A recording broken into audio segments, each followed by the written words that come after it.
À présent, une success story, celle de deux Périgourdins, des graphistes avec leurs monstres légendaires. Ils dépoussièrent l'univers de la carte postale. Guillaume Dequet, Clémence Rouher.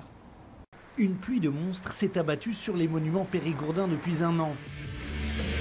À commencer par le plus célèbre d'entre eux, la cathédrale Saint-Front, escaladée par Godzilla, sous l'œil indifférent des passants de ce début du XXe siècle.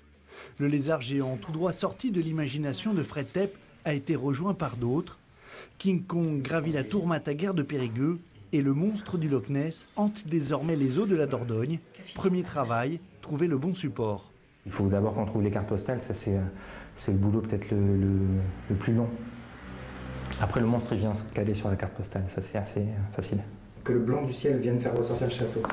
La prochaine victime de ce bestiaire imaginaire est le château de Montfort à Vitrac. Il faut des heures de retouche à Audrey Bardet pour que la tentacule du kraken ne l'atteigne. On a rajouté des vagues, des effets d'onde un petit peu, le ciel qui est orageux, c'était pas du tout le cas au départ, les oiseaux type dinosaures. Hein.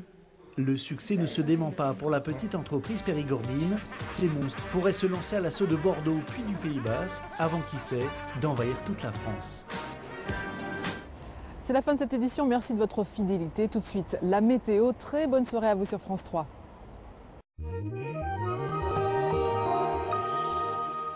Demain matin.